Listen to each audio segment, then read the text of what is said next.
नमस्कार, आप देख रहे हैं न्यूज 18 राजस्थान। आपके साथ मैं हूं अभिषेक। मरुधरा में वीडियो की परीक्षा। जी हां, आपको बता दें कि पहले दिन की परीक्षा खत्म हो गई है। पहले दिन 2 पालियों में परीक्षा हुई। कड़ी सुरक्षा के बीच परीक्षा का आयोजन हुआ। परीक्षा के बाद बसों में भारी भीड़ देखने को मिल रही है।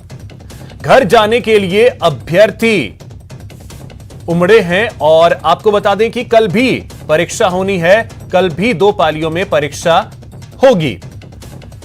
तो आपको बता दें कि 2 पालियों में आज परीक्षा हुई है और अभी से कुछ देर पहले ही परीक्षा दूसरी पारी की खत्म हुई।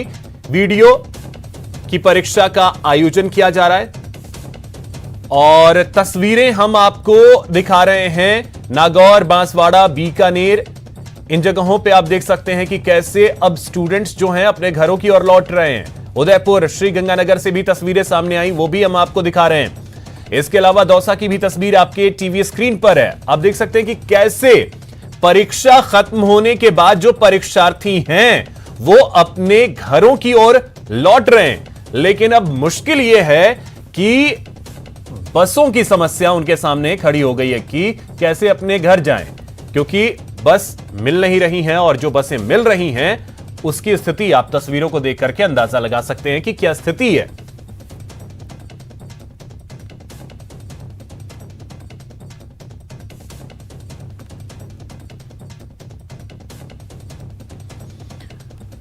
तो आज 2 पारियों में परीक्षा हुई और कल फिर 2 पारियों में परीक्षा का आयोजन होगा। 2 चरण आज हुए हैं, 2 चरण कल होंगे और इनमें अब तस्वीरें जो हैं वो देख सकते हैं कि किस तरीके से अब जो परीक्षार्थी हैं परीक्षा देने के बाद बस का इंतजार करते नजर आ रहे हैं। सहयोगी योगेश कोटा से हमारे साथ सीधे इस वक्त जुड़ रहे हैं। योगेश, सबसे पहले तो तस्वीरें दिखाएं कि क्या तस्वीरें इस वक्त देखने को मिल रही हैं, क्योंकि परीक्षा तो खत्म हो गई है।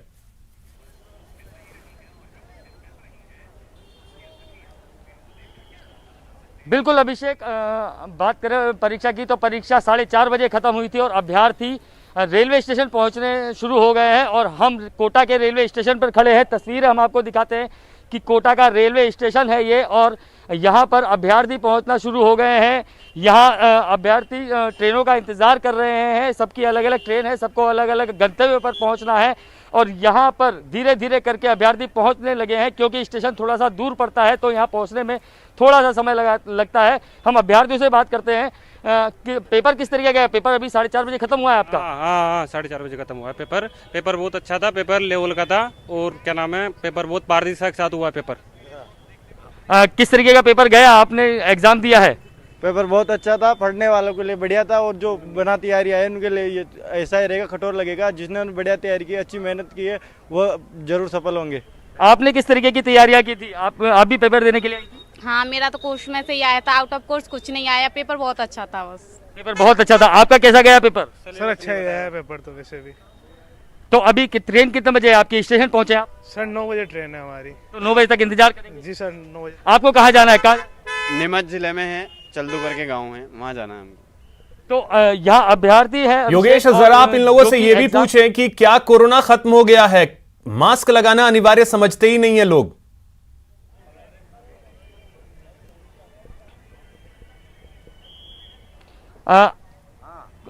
जयपुर में कोरोना के पेशेंट लगातार बढ़ रहे हैं, राजस्थान में लगातार बढ़ रहे हैं, लेकिन आप लोगों ने किसी ने मास्क नहीं लगा रखा है। तो आपको क्या मास्क लगाना जरूरी नहीं? मास्क लगाना बहुत जरूरी है। अब क्या करें, ये चुनावी रैलियां वगैरह सब हो रही है तो फिर अब तो आपने भी मास्क नहीं लगाया। मेरी बात सुनिए, सरकार के लिए तो सब पॉसिबल है, स्टूडेंटों के लिए क्यों नहीं है? सरकार जब चाहती जब वे इकट्ठे कर लेती है आदमी। अभी ये आपने मास्क नहीं लगा रखा है? सर मास्क था पर अभी बैग आगे पीछे किया, उसमें कोरोना का डर नहीं है लोगों को? आपको भी कोरोना का डर नहीं है? नहीं है, कोरोना का डर नहीं, कोरोना का कोई डर नहीं। तो अभिषेक, जैसा आपने सुना कि लोगों में कोरोना का डर ही नहीं है कोटा में। इन लोगों को कोई डर नहीं है। सरकार के ऊपर बिल फाड़ रहे हैं कि जब रैलियां हो रही हैं तो हम लोग मास्क क्यों नहीं लगा सकते। अभिषेक, योगेश, ये बहुत अजीब सी बात है। अगर कोई कुएं में कूद रहा है तो मैं भी कुएं में कूदूंगा। ये कौन सी सोच है, ये विद्यार्थी ही जाने। खैर ठीक है, कपिल के पास चलते हैं, वो हमारे साथ उदयपुर से जुड़े हुए हैं।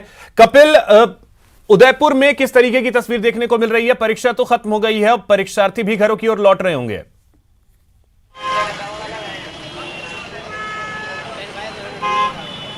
हाँ जी बिल्कुल, देखिए पहले दिन की दोनों पारियों की परीक्षा खत्म हो चुकी है और उसके बाद में जो परीक्षार्थी वो परीक्षा केंद्र से निकल चुके हैं और अब मुख्य रूप से अगर हम देखें तो बस स्टैंड की ओर परीक्षार्थी जाते हुए नजर आ रहे हैं। आप देखिए कि इस समय पूरा शहर की अगर हम बात करें तो पूरा शहर रेंगते हुए नजर आ रहा है। परीक्षार्थियों की बहुत ज्यादा तादाद यहाँ पर है और यही वजह है कि पूरे शहर में जाम वाली स्थिति बनी हुई है, क्योंकि 100 परीक्षा केंद्र बनाए गए थे और करीबन 58,000 से ज्यादा परीक्षार्थी एक दिन में परीक्षा देने के लिए उदयपुर में पहुंचे थे। कल जो दूसरे दिन की जो परीक्षा होगी उसके भी परीक्षार्थी उदयपुर में पहुंच चुके हैं। तो बहुत बड़ी तादाद में यहाँ पर जो परीक्षार्थी वो पहुंचे और यही वजह है कि पूरा शहर इस समय रेंगते हुए नजर आ रहा है। हालांकि पुलिस के जवान हर जगह पर तैनात है, कंट्रोल करने की कोशिश की जा रही है, लेकिन परीक्षार्थियों की संख्या बहुत ज्यादा और ये समय ऐसा है जब परीक्षा केंद्र से परीक्षार्थी छूटकर बस स्टैंड की ओर जा रहे, चारों ओर शहर के चारों ओर परीक्षा केंद्र बनाए गए थे। तो यही वजह है कि जब परीक्षा केंद्र से परीक्षार्थी बाहर निकले हैं तो शहर की सभी सड़कें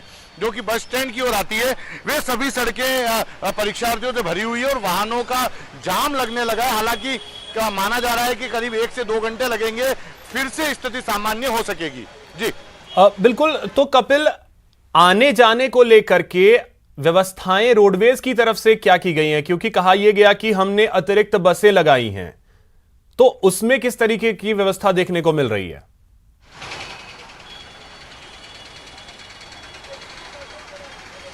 देखिए 100 परीक्षा केंद्र बनाए गए थे।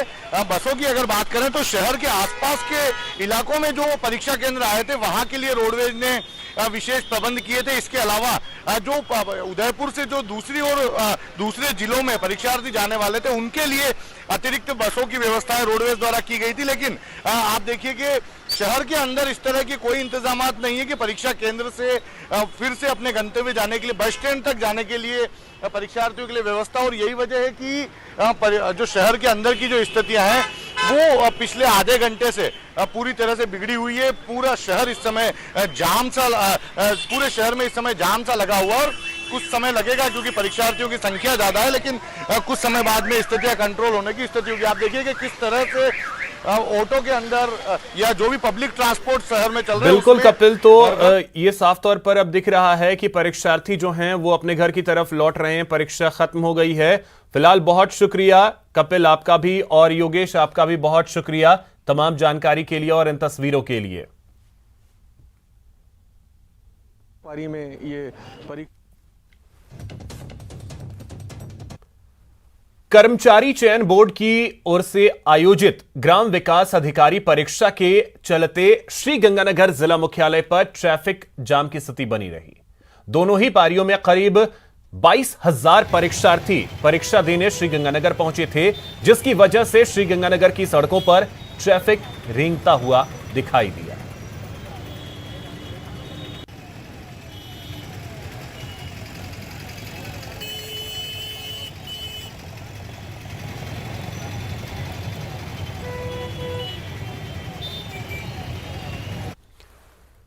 वहीं भरतपुर में ग्राम विकास अधिकारी की दोनों पारियों की परीक्षा शांतिपूर्ण तरीके से संपन्न हुई। शहर में 57 परीक्षा केंद्र बनाए गए थे। सभी परीक्षा केंद्रों पर प्रशासन द्वारा कड़ी निगरानी रखी गई।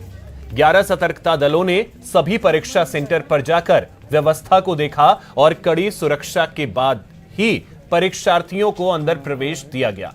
प्रथम पारी में 78% से ज्यादा परीक्षार्थियों ने परीक्षा दी। वहीं दूसरी पारी दोपहर 2:30 बजे से 4:30 बजे तक हुई। दूसरी पारी में 16,176 परीक्षार्थियों में से 12,877 परीक्षार्थियों ने परीक्षा दी। में आज 57 परीक्षा केंद्रों पर बीडीओ ग्राम विकास अधिकारी की जो परीक्षा थी वो परीक्षार्थियों ने दी थी। दोनों पारी की जो परीक्षा है वो शांतिपूर्ण तरीके से संपन्न हुई है। अब जो परीक्षार्थी है वो अपने अपने घर के लिए रवाना हो रहे हैं। भारी संख्या में यहाँ जो परीक्षार्थी है वो पहुँचे थे। द्वितीय पारी की बात की जाए तो 12,000 से अधिक जो परीक्षार्थी थे उन्होंने परीक्षा दी थी। अब ये जो है परीक्षा का समय पूरा हो गया है। अब परीक्षार्थी जो है अपने अपने गंतव्य के लिए रवाना हो चुके हैं और जो परीक्षार्थी अभी भी विद्यालय से निकल करके जो है जा रहे हैं। अब ये बस स्टैंड है, रेलवे स्टेशन है, वहाँ से अपने गंतव्य के लिए रवाना होंगे। करौली, धौलपुर और अलवर के जो परीक्षार्थी हैं उन्होंने यहाँ पर जो है परीक्षा दी थी। कुछ परीक्षार्थियों से बात करने की कोशिश करेंगे। भैया, कैसा गया पेपर आपका? नहीं, ये बहुत अच्छा कहाँ से गया। आए थे आप? करौली से। करौली से आए थे। कैसा एग्जाम रहा? कैसी उम्मीदें थी? उनके हिसाब से गया है या नहीं गया? नहीं, काफ़ी अच्छा था पेपर था उससे। हाँ। तो ये जो उम्मीदों को लेकर के परीक्षार्थियों ने पेपर जो एग्ज़ाम दिया था उस हिसाब से बताया जा रहा है कि जो एग्ज़ाम था वो काफ़ी अच्छा था। अब ये जो है कल भी परीक्षा आयोजित होगी, उसमें भी जो बाहर से परीक्षार्थी हैं वो परीक्षा देने के लिए पहुंचेंगे। कैमरा पर्सन दिलीप के साथ दीपक पुरी, न्यूज़ 18 भरतपुर। वहीं नागौर में भी ग्राम विकास अधिकारी परीक्षा की दोनों पारी शांतिपूर्ण तरीके से संपन्न हुई। नागौर के 20 परीक्षा केंद्रों पर परीक्षा हुई। सेंटरों पर अभ्यर्थियों को जांच के बाद एंट्री दी गई। मास्क ओढ़नी है, ईयर पिन नहीं है, उतारा जो कितनी लगा रहे थे।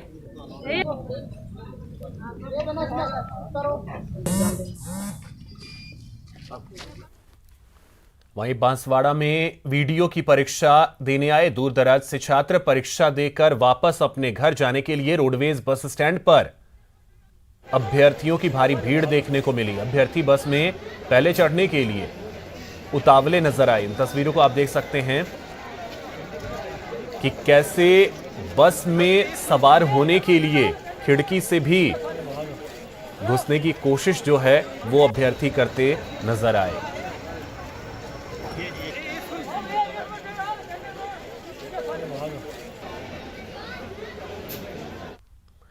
बाड़मेर में जानलेवा हमले में घायल आरटीआई कार्यकर्ता अमरा राम ने भी ग्राम विकास अधिकारी की परीक्षा के लिए आवेदन किया था, लेकिन घायल होने की वजह से वो इस परीक्षा में नहीं बैठ सके। पूरे मामले पर अमरा राम ने मायूसी जाहिर करते हुए कहा कि यदि वो स्वस्थ होते तो आज निश्चित तौर पर परीक्षा में बैठते। अमरा राम की माने तो उन्होंने इस परीक्षा के लिए तैयारी भी की थी और जोधपुर का अपना सेंटर भी देखकर वो आए थे। और इस संबंध में जिस दिन घटना हुई, मैंने मेरा जो पेरू सेंटर है उसकी लोकेशन भी पता की, देख के गया था। इसका मुझे दुख है, मैंने बहुत तैयारी की लेकिन एग्ज़ाम नहीं दे पाऊंगा। मैंने डॉक्टर साहब से भी बात की लेकिन उन्होंने बोला आप पेपर तो नहीं दे पाओगे। और मेरा हाथ का अंगूठा भी फ्रैक्चर है जिससे मैं हस्ताक्षर भी नहीं कर पा रहा हूँ। इसमें बहुत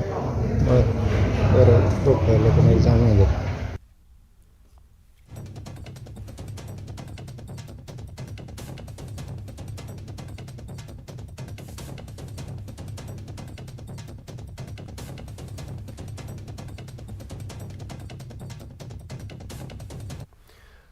और इसी बीच एक बड़ी खबर आपको बता दें, बाड़मेर से यह बड़ी खबर है जहां पर नाबालिग की सुसाइड से सनसनी मच गई। यह बड़ी खबर आपको बता दें, दुष्कर्म के बाद नाबालिग ने आत्महत्या कर ली। दुष्कर्मियों ने बदनाम करने की धमकी दी थी। नाबालिग के सुसाइड नोट से खुलासा हुआ है। परिजनों ने मामला दर्ज करवाया। पॉक्सो एक्ट के तहत मामला दर्ज किया गया है। 2 आरोपियों के खिलाफ मामला दर्ज हुआ है। तो बाड़मेर से यह बड़ी खबर आपको बता दें, जहां पर एक नाबालिग के साथ दुष्कर्म की वारदात को अंजाम दिया गया और उसके बाद दुष्कर्मियों ने बदनाम करने की धमकी दी थी और इससे आहत होकर नाबालिग ने आत्महत्या कर ली। इसका खुलासा जो है वो हुआ है सुसाइड नोट से और परिजनों ने मामला दर्ज करवाया है। पॉक्सो एक्ट के तहत 2 आरोपियों के खिलाफ मामला भी दर्ज किया गया है। अधिक जानकारी के साथ सहयोगी प्रेमदान देथा हमारे साथ जुड़ गए। प्रेमदान, क्या जानकारी? देखिए, मैं बताना चाहूंगा कि बाड़मेर शहर के गंगाई नगर की रहवासी है जो नाबालिग बालिका थी जो स्कूल में पढ़ रही थी और इसने कल रात को अपने घर में पंखे से लटक करके आत्महत्या कर ली। जब परिजन घर पहुंचे और जब उसके कपड़े चेक किए गए तब उसके अंदर सुसाइड नोट मिला। उसके आधार पर परिजनों ने पुलिस में मामला दर्ज कराया। पुलिस ने भी तत्काल प्रभाव से मामला दर्ज कर पीड़ित का मेडिकल बोर्ड से पोस्टमार्टम कराकर शव परिजनों को सौंप दिया है। 2 आरोपी, एक तो महेंद्र है, कार्तिक के नाम से 2 आरोपी है जिनके खिलाफ पुलिस ने पूरे मामले की जांच शुरू कर दी है। पीड़िता के शव को परिजनों को सौंप दिया गया है। जी चलिए, बहुत शुक्रिया प्रेमदान आपका तमाम जानकारी के लिए। कोटा में आज लोकसभा अध्यक्ष ओम बिरला का जनता दरबार लगा, जिसमें कई लोग अपनी समस्याओं को लेकर पहुंचे। कोटा के घोड़ा बस्ती के लोग भी अपनी फरियाद लेकर बिरला के जनता दरबार पहुंचे और लोकसभा अध्यक्ष को अपनी समस्याओं से अवगत करवाया। घोड़ा बस्ती में 50 साल से रह रहे लोगों के मुताबिक उनकी बस्ती को अभी तक यूआईटी की ओर से रेगुलर नहीं किया गया है। पुराने एयरपोर्ट के नजदीक बस्ती होने की वजह से उन्हें पट्टे नहीं दिए जा रहे हैं। लोकसभा अध्यक्ष ओम बिरला ने उन्हें आश्वासन दिया कि जैसे ही कोटा एयरपोर्ट की जमीन का मामला सुलझ जाएगा, उनकी समस्या का समाधान भी करवा दिया जाएगा। लोकसभा अध्यक्ष ओम बिरला अपने 11 दिन के कोटा प्रवास पर हैं। आज कोटा प्रवास का दूसरा दिन है और लोगों से मिल रहे हैं, जनता के जो समस्याएं हैं वो सुन रहे हैं। कोटा की घोड़ा बस्ती के लोग भी लोकसभा अध्यक्ष के पास अपनी समस्याओं को लेकर के पहुंचे हैं, उनसे मदद की गुहार लगाने के लिए पहुंचे हैं। आप ओम बिरला जी से मिले हो, क्या किस तरीके का आपको आश्वासन मिला है, क्या बात की गई है? भाई हमारे को, हम 50 साल से घोड़ा बस्ती में रहते हैं, घोड़ा बस्ती वार्ड नंबर 73। हमारे को आश्वासन दिया कि उनकी जिस दिन भी केंद्र से जो उठेगा एयरपोर्ट तो आपको ये जमीन आपको वापस दी जाएगी। समस्याएं क्या है आप लोगों की? समस्या पट्टों की है सर। हमारे को 50 साल से बैठे कोई पट्टे नहीं मिल रहे, ना नियमित हो रही बस्ती हमारी। अच्छा, आपकी बस्ती नियमित नहीं है? जी, हमारी बस्ती अभी तक भी नियमित नहीं है। तो मुख्य तो आप नियमितीकरण की मांग को लेकर? हाँ बिल्कुल मिले हैं, लोकसभा स्पीकर से मिले हैं। उन्होंने आश्वासन दिया है कि आपको 6 महीने के अंदर आपको बस्ती में स्थगित कर देंगे, मतलब बस्ती के अंदर ही नियमित कर देंगे, आपको पट्टे की मांग आपकी पूरी कर देंगे। तो घोड़ा बस्ती के लोग लोकसभा अध्यक्ष ओम बिरला से मिले और आश्वासन भी बिरला की तरफ से दिया गया है कि जल्द ही इनकी समस्या का निवारण कर दिया जाएगा। योगेश त्यागी, न्यूज़ 18 कोटा। यहां रुकेंगे एक छोटे से ब्रेक के लिए। ब्रेक के बाद बात कांग्रेस की क्लास में माकन मंत्र।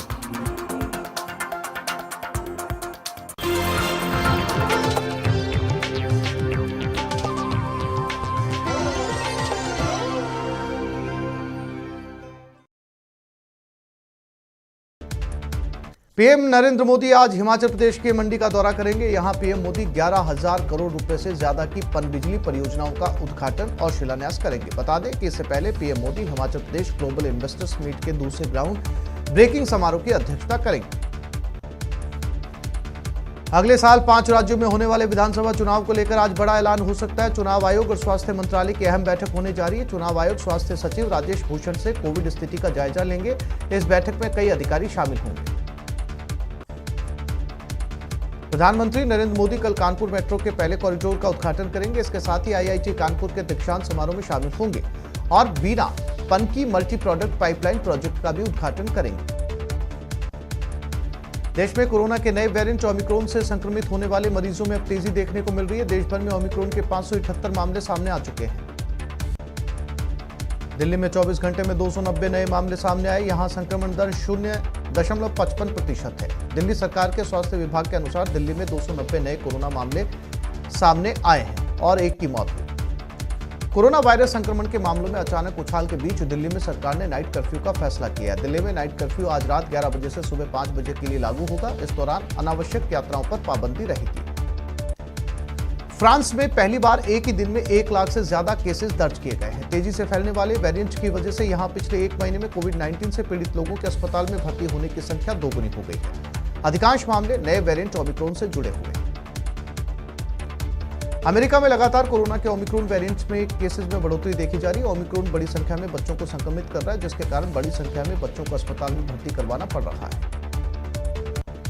ओमिक्रॉन के बढ़ते मामलों के बीच कोरोना महामारी की तीसरी लहर की आशंका बढ़ गई है। इसके चलते सोमवार को खुलते सेंसेक्स औंधे मुंह गिर गया। सेंसेक्स खुलने के बाद कुछ मिनटों में करीब 1% गिरकर 56,650 अंक के आसपास कारोबार कर रहा था। निफ्टी भी करीब 1% गिरकर 16,850 अंक से नीचे था। 12 के NH27 पर तेज रफ्तार कार ने बाइक सवार दंपति को टक्कर मार दी। हादसे में बाइक सवार दंपति गंभीर घायल हो गए, जिसके बाद उन्हें अस्पताल में भर्ती करवाया गया, जहां उनकी हालत गंभीर बनी हुई है। कोटा के ग्रामीण इलाके में अज्ञात वाहन की टक्कर से बाइक सवार एक युवक की मौत हो गई। मृतक मनीष राठौर मोटक का निवासी था। फिलहाल पुलिस ने मौके पर पहुंचकर मामले की जांच शुरू कर दी। प्रतापगढ़ के अरनोद थाना क्षेत्र में एक व्यक्ति की संदिग्ध अवस्था में मौत हो गई। वहीं मृतक के परिवार ने मौत पर हत्या की आशंका जताई है। भरतपुर जिले के रुदावल थाना क्षेत्र में एक बाइक और बोलेरो की जबरदस्त भिड़ंत हो गई। हादसे में एक व्यक्ति की मौके पर ही मौत हो गई, जबकि एक युवक गंभीर रूप से घायल हो गया। अलवर जिले के नीमराना के फतेहपुर गांव में घरों में आगजनी, तोड़फोड़ और मारपीट मामले में पुलिस ने कार्रवाई करते हुए 20 आरोपियों को गिरफ्तार किया है। टोंक शहर के एसबीआई बैंक के 6 एटीएम से करीब 1 करोड़ की ऑनलाइन ठगी मामले में पुलिस ने खुलासा किया। पुलिस ने 5 बदमाशों को गिरफ्तार किया। भीलवाड़ा शहर के सुभाष नगर थाने के अधीन आने वाली बस स्टैंड पुलिस चौकी में कुछ लोगों ने एक मानसिक रोगी की बुरी तरीके से धुनाई कर दी। मानसिक रोगी ने पहले रोडवेज बस के कंडक्टर को बैट मार दिया था। कोटा के गुमानपुरा थाना पुलिस ने वाहन चोर गिरोह का भंडाफोड़ कर 3 आरोपियों को गिरफ्तार करने में सफलता हासिल की। कांग्रेस नेता सचिन पायलट का टोंक में भव्य स्वागत हुआ। घास सरपंच ने पायलट को 51 मीटर लंबा साफा पहनाकर उनका स्वागत किया। पायलट ने खुद से 2 मिनट में 51 मीटर का साफा बांधकर सबको हैरान कर दिया। राजसमंद जिले के NH8 पर शनिवार शाम को महिलाओं ने हाईवे पर कंक्रीट और खस्ताल सर्विस रोड को लेकर प्रदर्शन किया। चूरू के सादुलपुर में सामाजिक कार्यकर्ताओं गायत्री पूनिया को भाजपा की नवनिर्मित कार्यकारिणी में सांख मंडल अध्यक्ष चुना गया। कोटपुतली समेत आसपास के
ब्रेक के बाद आपका स्वागत है। चलिए इस वक्त तस्वीरें आपको दिखाते हैं। मुख्यमंत्री अशोक गहलोत वीडियो कॉन्फ्रेंसिंग के जरिए कार्यक्रम में हिस्सा ले रहे हैं। आइए देखते हैं।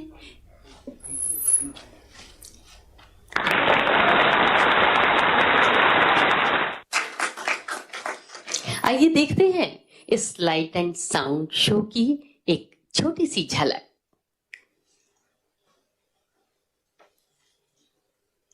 वीडियो कॉन्फ्रेंसिंग के माध्यम से हम आज ये लोकार्पण समारोह समय समय पर श्री कृष्ण भक्ति में लीन ऐसे आराधक हुए हैं जिन्होंने पूर्ण समर्पण, प्रेम भाव और विश्वास से अपने प्रभु की आराधना कर जनमानस को प्रेरित किया। 8वीं शताब्दी से लेकर लगभग 17वीं शताब्दी तक भारत में आध्यात्म का एक सुनहरा दौर रहा है, जिसे हम भक्ति काल के नाम से भी जानते हैं। इस दौर में ऐसे अनेक संत महात्मा हुए हैं जिन्होंने भक्ति के विभिन्न स्वरूपों को समाया और अपने प्रभु की उपासना के माध्यम से समाज का पथ प्रदर्शन किया। 16वीं शताब्दी के दौरान इसी भक्ति आंदोलन में वर्णन मिलता है एक ऐसी ही कृष्ण एवं कवियत्री का, जिनके बारे में अनेक किंवदंतियां एवं कथाएं आज भी सुनने को मिलती है। वह कृष्ण एवं कवियत्री और कोई नहीं बल्कि मीराबाई है।